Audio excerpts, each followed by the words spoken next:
사도행전 12장 5절부터 17절까지 돌아가면서 한 절씩 읽겠습니다. 이에 베드로는 옥에 갇혔고 교회는 그를 위하여 간절히 하나님께 기도하더라. 헤롯이 잡아내려고 하는 그 전날 밤에 베드로가 두 군인 틈에서 두 쇠사슬을 매여 누워 자는데 하수꾼들이 문 밖에서 옥을 지키더니 호련히 주의 사자가 나타나매 옥중에 광채가 빛나며 또 베드로의 옆구리를 쳐 깨워 이르되 급히 일어나라 하니 쇠사슬이 그 손에서 벗어지더라. 천사가 이르되 띠를 띠고 신을 신으라 하거늘 베드로가 그대로 하니 천사가 또 이르되 겉옷을 입고 따라오라 한대 베드로가 나와서 따라갈새 천사가 하는 것이 생시인 줄 알지 못하고 환상을 보는가 하니라. 이에 첫째와 둘째 파수를 지나 시내로 통한 세문에 이르니 문이 저절로 열리는지라 나와서 한 거리를 지나매 천사가 곧 떠나더라. 이에 베드로가 정신이 들어 이르되 내가 이제야 참으로 주께서 그의 천사를 보내어 나를 헤롯의 손과 유대 백성의 모든 기대에서 벗어나게 하신 줄 알겠노라 하여 깨닫고 마가라 하는 요한의 어머니 마리아의 집에 가니 여러 사람이 거기에 모여 기도하고 있더라. 베드로가 뒷문을 두드린데 로데라 하는 여자아이가 영접하러 나왔다가 베드로의 음성인 줄 알고 기뻐하여 문을 미처 열지 못하고 달려들어가 말하되 베드로가 뒷문 밖에 섰더라 하니 그들이 말하되 내가 미쳤다 하나 여자아이는 힘써 말하되 참말이라 하니 그들이 말하되 그러면 그의 천사라 하더라. 베드로가 문 두드리기를 그치지 아니하니 그들이 문을 열어 베드로를 보고 놀라는지라. 같이 봅니다. 베드로가 그들에게 손짓하여 조용하게 하고 주께서 자기를 이끌어 옥에서 나오게 하던 일을 말하고 또 야고보와 형제들에게 이 말을 전하라 하고 떠나 다른 곳으로 가니라. 아멘. 지난 주일에 우리는 헤롯 아그리파 1세라는 아주 강력한 권력자가 예루살렘 교회를 핍박하는 모습을 봤습니다. 그는 자신의 정치적 입지를 강화시키려고 사도 야고보를 칼로 죽였습니다. 그리고 사도 베드로도 잡아 죽이려고 옥에 가두었습니다. 이런 상황을 인간적인 눈으로만 본다면 교회의 등불이 꺼져 가는 것 같은 아주 위태로운 상황이었습니다. 그러나 하나님은 베드로를 기적적으로 살려내십니다. 그 현장에 진정한 주권자는 헤롯 왕이 아니었습니다. 그 현장의 진정한 주권자는 여호와 하나님이셨던 겁니다. 지난 시간에는 그 하나님의 주권에 초점을 맞추어서 말씀을 봤습니다. 오늘은 그 상황에서 보여준 교회의 기도에 초점을 맞추어서 말씀을 한번 보도록 하겠습니다. 오늘 본문 5절의 말씀은 당시의 상황을 이렇게 묘사하고 있습니다. 5절을 한번 보십시오. 이에 베드로는 옥에 갇혔고 교회는 그를 위하여 간절히 하나님께 기도하더라. 이렇게 기록하고 있습니다.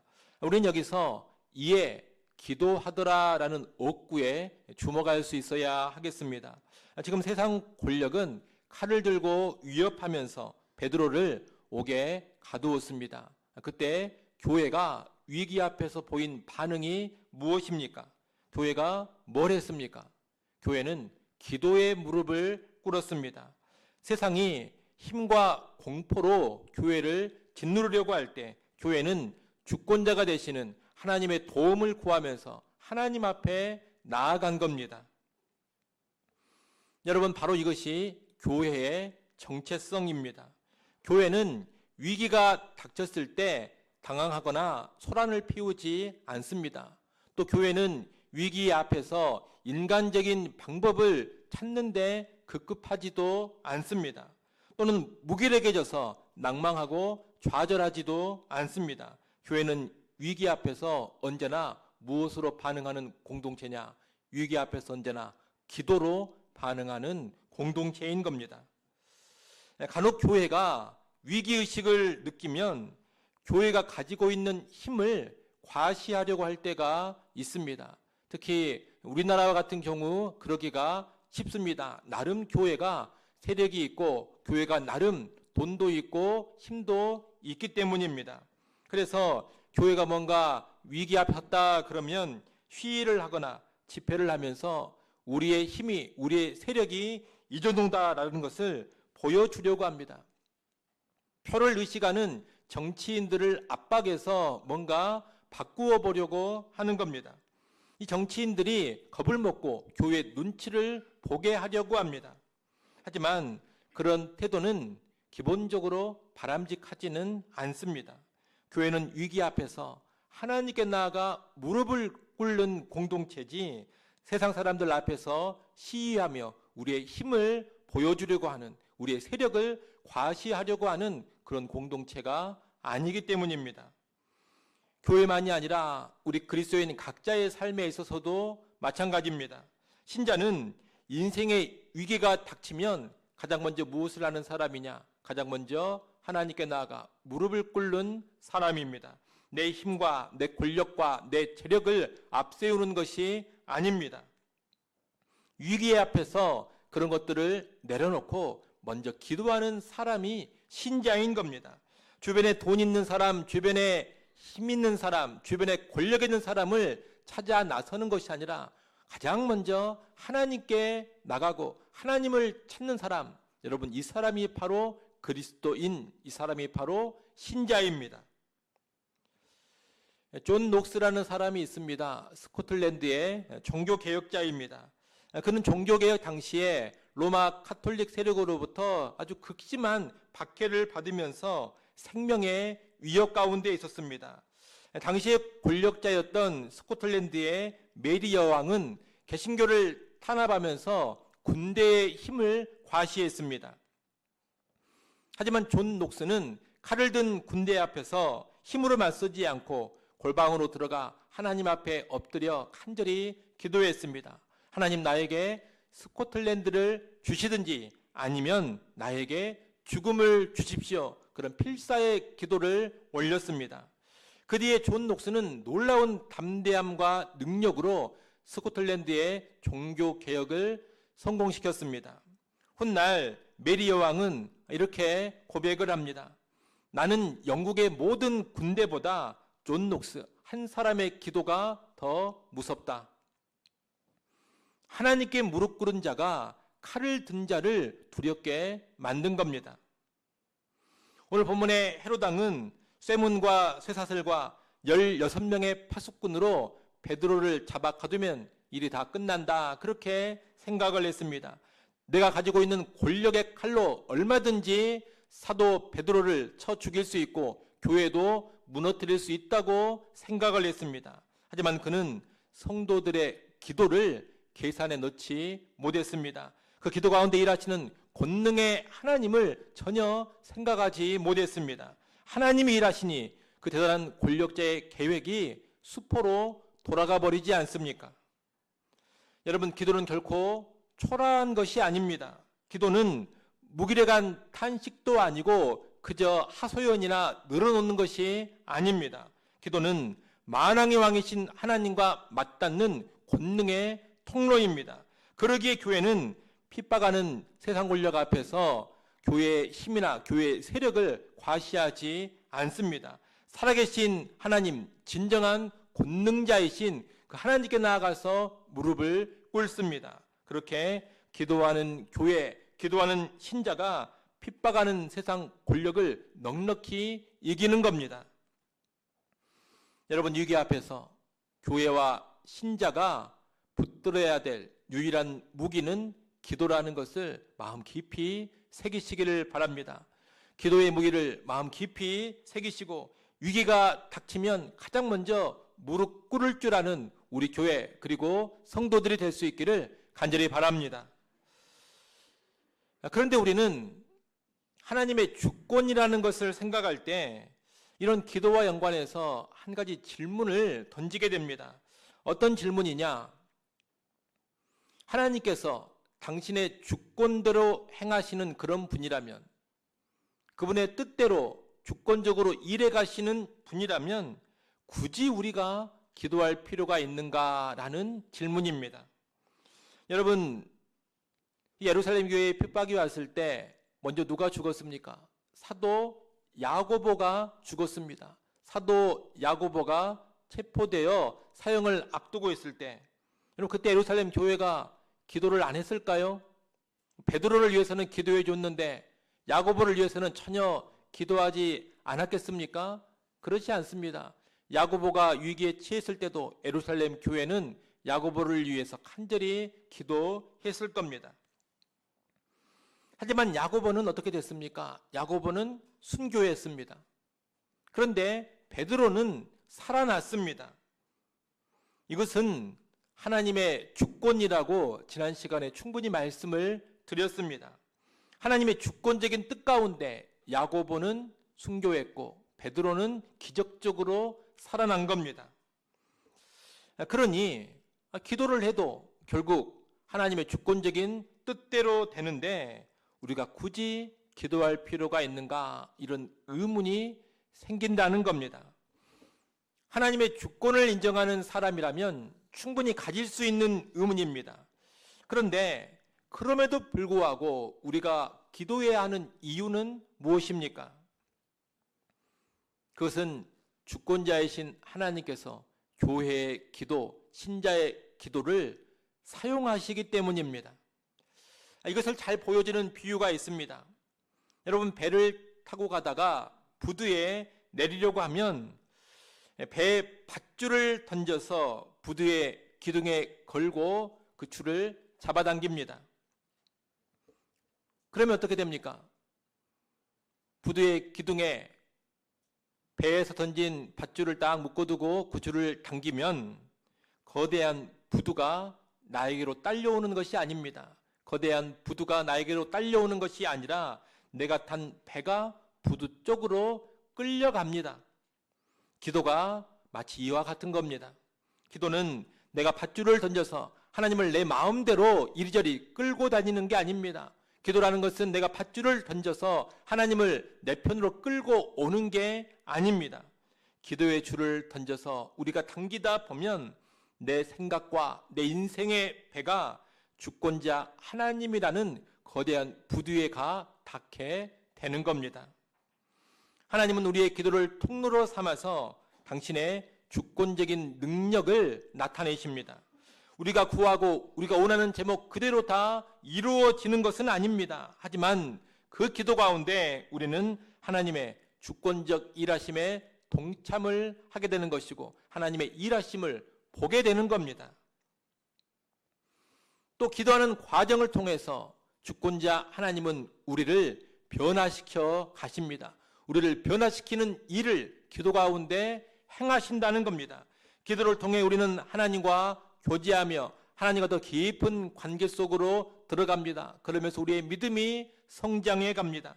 기도를 통해 우리는 하나님의 뜻을 더 온전히 알아가게 되고 나의 뜻을 하나님의 뜻에 굴복시키는 성숙한 모습으로 변화되어져 갑니다. 기도를 통해 우리는 교회를 사랑하는 마음이 커져가고 이웃을 사랑하는 마음이 커져갑니다. 한마디로 하나님은 기도 가운데 우리를 빚어가시는 일을 하시는 겁니다. 여러분, 하나님의 주권은 우리의 기도와 동떨어져 있는 게 아닙니다. 하나님의 주권은 우리의 기도, 교회의 기도와 맞물려서 가는 겁니다. 하나님은 우리의 기도 가운데 당신의 주권적인 역사를 이루어 가시고 기도 가운데 우리를 변화시켜 가십니다. 그래서 우리는 기도해야 하는 겁니다. 기도하는 사람은 하나님의 주권적 일하심의 그 한 복판으로 들어가는 겁니다.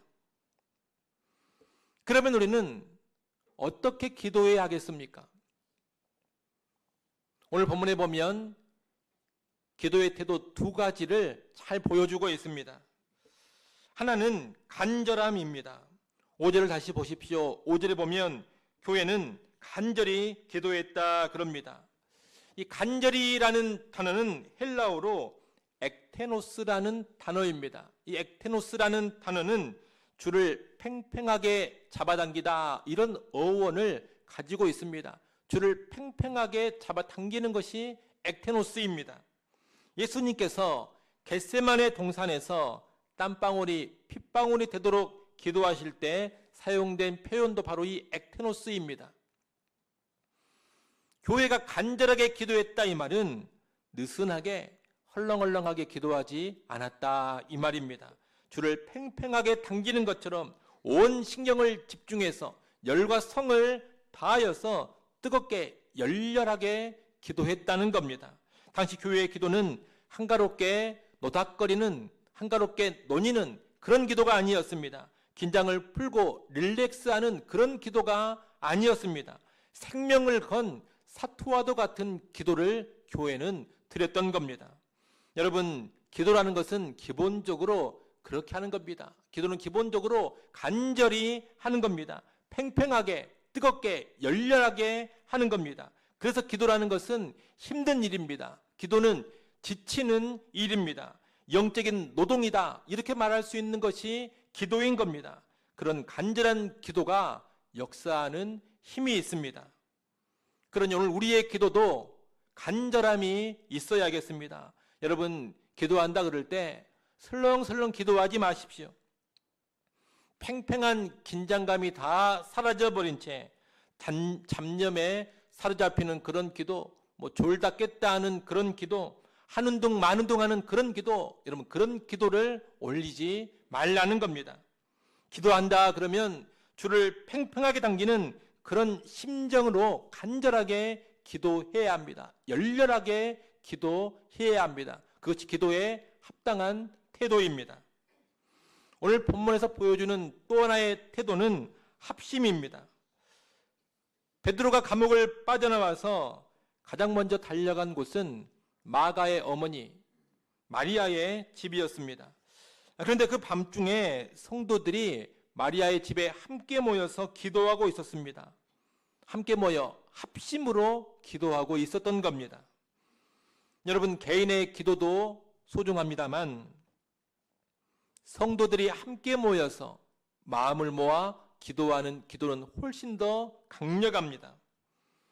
이와 연관해서 마태복음 18장 19절은 이렇게 말씀하고 있습니다. 여러분, 마태복음 18장 19절 말씀 한번 읽어보십시오. 읽습니다.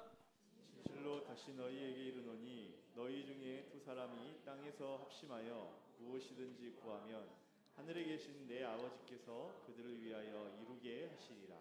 아멘. 여러분, 뭐라고 말씀합니까? 예수님이 하신 말씀입니다. 단 2명의 사람이라 하더라도 그들이 합심해서 구한다면 하나님 아버지께서 이루어 주신다는 겁니다.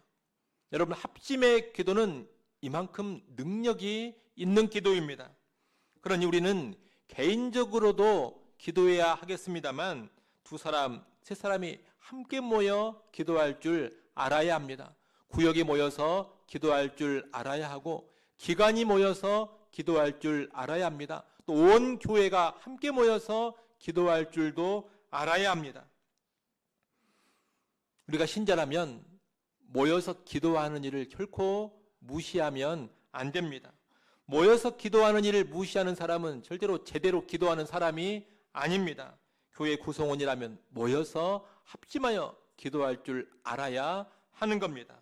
그러니 여러분, 모여서 함께 합심해서 기도하는 그런 성도들이 될 수 있기를 바랍니다.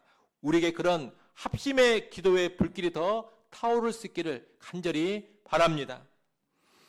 우리가 이렇게 기도하며 나아갈 때 하나님은 우리의 상상을 초월하는 방식으로 일해 주시고 응답해 주십니다. 오늘 본문에 보면 이 베드로가 감옥을 빠져나와서 마리아의 집으로 가 마리아의 집 대문을 두드릴 때 로데라는 여자아이가 대문을 열려고 나왔습니다. 대문을 열어 나왔다가 베드로의 음성이라는 것을 알아차렸습니다. 이 로데가 얼마나 기뻤던지 대문 열어주는 것도 잊어버리고 집 안으로 달려들어가서 베드로가 대문 밖에 서 있다, 이렇게 전했습니다. 그때 기도하고 있던 성도들의 반응이 어땠습니까?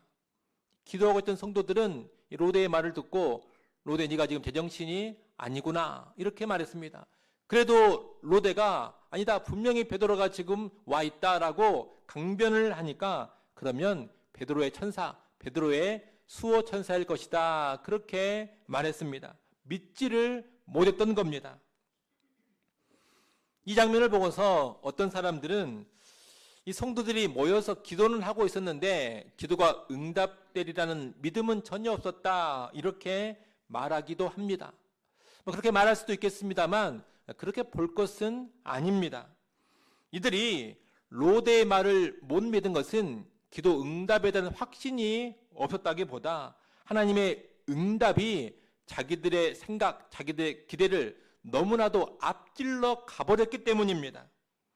아마 그들은 하나님이 응답해 주신다면 베드로의 사형 집행이 연기된다든지 또는 베드로의 사형 집행이 취소된다든지 이런 것을 생각했을 겁니다. 아니면 헤롯 왕의 마음이 변화가 돼가지고 마음이 바뀌어가지고 베드로를 석방시켜 주지 않을까, 이 정도의 응답을 기대했을 겁니다. 그런데 하나님은 바로 그 밤에 감옥의 문을 기적적으로 열어버리고 그 밤에 베드로를 기도하는 성도들 앞에 딱 데려다 놓으신 겁니다. 한마디로 믿기 힘든 응답을 주신 겁니다. 여러분, 하나님의 응답은 이렇습니다. 우리의 생각과 우리의 기대를 뛰어넘어서 응답하십니다. 우리는 작은 구멍 하나 뚫어 주십시오, 그렇게 기도를 하는데 하나님은 아예 막힌 벽을 완전히 다 허물어 버리십니다. 그래서 에베소서 3장 20절은 이 하나님에 관하여서 이렇게 말씀합니다. 에베소서 3장 20절 말씀을 한번 보십시오. 거기 보면 우리 가운데서 역사하시는 능력대로 우리가 구하거나 생각하는 모든 것에 더 넘치도록 능히 하실이, 이렇게 하나님을 소개하고 있습니다. 여러분, 하나님은 어떤 분이십니까? 하나님은 우리가 구하거나 생각하는 것에 넘치도록 응답해 주시는 분입니다. 하나님은 어떤 분이십니까? 하나님은 우리가 구하거나 생각하는 모든 것에 넘치도록 일해 주시는 분입니다. 하나님이 이런 분이시기 때문에 우리는 우리의 기도가 놀랍게 응답되리라고 확신할 수가 있는 겁니다. 하나님이 이런 분이시기 때문에 우리의 생각과 우리의 기대 이상으로 하나님은 일해 주시리라고 우리는 확신할 수가 있는 겁니다. 이 하나님의 놀라운 응답과 놀라운 일하심은 다양하게 나타납니다. 어떤 응답은 오늘 본문의 이 베드로의 경우처럼 즉각적이고 가시적으로 나타납니다. 놀라운 응답이 눈에 보여지는 방식으로 즉각적으로 나타난다는 겁니다. 하지만 어떤 기도는 시간이 한참 지난 후에야 그 놀라운 응답을 알게 될 때도 있습니다. 그 순간에는 아무런 응답이었고 하나님이 전혀 일하시지 않는 것 같습니다. 그런데 시간이 더 많은 지난 후에 보면 그 기도에 하나님이 놀랍게 응답하셨구나 하는 것을 보게 된다는 겁니다. 또 어떤 기도는 우리가 살아생전에는 그 응답을 전혀 인식하지 못했는데 훗날 죽어 하나님 앞에 섰을 때에 비로소 하나님께서 그 기도를 이렇게 놀랍게 응답하셨구나, 하나님이 그 기도를 이토록 놀랍게 사용해 주셨구나 하는 것을 깨닫게 되는 것도 있을 겁니다. 아마 우리는 하나님 앞에 훗날 섰을 때 감추어진 모든 것이 훤히 다 드러나면서 우리가 응답되지 않았다고 생각했던 수많은 기도들이 내 생각과 내 기대 이상으로 놀랍게 응답된 것을 많이 보게 될 겁니다. 하나님이 그 기도를 이 모양 저 모양으로 놀랍게 사용하셔서 일하셨다라는 것을 그때 가서야 깨닫게 될 겁니다. 그때 우리는 그 기도를 들으시고 응답하시며 일하신 하나님을 소리 높여 찬양하게 될 겁니다. 아마 지상의 기도 응답을 받아서 하나님을 찬양했던 것보다 훗날 하나님 앞에 섰을 때 기도 응답의 결과들을 보면서 하나님을 찬양하는 소리가 훨씬 더 클 겁니다. 분명한 사실은 이것입니다. 하나님은 우리가 구하거나 생각하는 모든 것에 더 넘치도록 응답해 주시고 더 넘치도록 반드시 일해 주신다는 겁니다. 이와 관련해서 초대교회의 위대한 교부였던 어거스틴의 어머니 여러분도 잘 아시는 모니카의 기도는 우리에게 큰 울림을 줍니다. 이 모니카는 방탕한 길을 가던 아들이 타락한 도시로 유명한 로마로 가겠다고 했을 때 하나님께서 이 아들의 로마행을 막아달라고 밤새도록 눈물로 기도를 했습니다. 아들이 로마로 가서 더 큰 죄악에 빠질까봐 그것이 두렵고 염려가 됐던 겁니다. 하지만 하나님은 그렇게 울면서 기도하던 그 밤에 모니카의 기도와는 정반대로 어거스틴이 로마행 배를 타도록 내버려 두셨습니다. 모니카의 입장에서는 밤새워 눈물로 기도했던 그 기도가 거절당한 것처럼 보였고 하나님이 일해 주시지 않는 것처럼 보였습니다. 모니카는 하나님께서 내 기도를 들어주시지 않았다 그렇게 말하면서 또 울었습니다. 그러나 하나님의 응답은 모니카의 기대를 압도하는 것이었습니다. 어거스틴은 로마로 갔다가 그 로마에 실망을 하고 어디로 가느냐? 밀라노로 가게 됩니다. 그리고 그 밀라노에서 교회 목사인 암브로시우스를 만나서 회심하고 예수를 믿게 됩니다. 모니카는 아들 어거스틴의 로마행을 막아달라고 밤새도록 기도했지만 하나님은 실제 그 아들의 영혼을 살리기 위해서 로마로 가는 길을 허락하셨던 겁니다. 그리고 모니카는 단지 아들의 구원만을 위해서 간절히 기도했는데 하나님은 그 아들을 위대한 교회의 지도자로 세우시고 사용해 주셨던 겁니다. 여러분, 이처럼 하나님의 응답은 때로 우리가 원하는 방법이 아닐 수 있습니다. 때로는 기도가 거절된 것처럼 보일 때도 있습니다. 그러나 시간이 흐른 뒤에 혹은 훗날 하나님 앞에 섰을 때 우리는 분명히 깨닫게 될 겁니다. 하나님은 내 기도를 외면하신 적이 한 번도 없으셨구나. 내가 생각한 것보다 훨씬 더 놀랍고 훨씬 더 완전한 길로 이끌어 주셨구나. 이 사실을 깨닫게 될 겁니다. 여러분, 죄악된 기도 제목이 아니라면 그 기도는 절대로 땅에 떨어지지 않습니다. 그저 허공만 울리는 공허한 기도가 절대로 되지 않습니다. 구하는 것이나 생각하는 것에 넘치도록 응답이 됩니다. 이를 확신하시고 기도하는 교회, 기도하는 성도들이 꼭 될 수 있기를 간절히 바랍니다. 이제 말씀을 정리합니다. 여러분, 세상은 여전히 헤롯처럼 우리를 위협하고 우리 힘으로는 도저히 열 수 없는 쇠문이 우리 앞을 가로막고 있을 때가 참으로 많습니다. 여러분, 그때 우리의 생각과 우리의 기대를 뛰어넘어 일해 가시는 하나님을 신뢰하시기 바랍니다. 이런저런 인간적인 방법과 인간적인 해법 이전에 먼저 하나님께 나아가 무릎을 꿇으십시오. 기도를 앞세우시고 간절히 기도하시고 합심하여 기도하십시오. 하나님은 우리의 기도를 사용하시고 우리의 기도 가운데 일해 가십니다. 우리가 구하는 것이나 생각하는 것에 넘치도록 응답하시고 역사하십니다.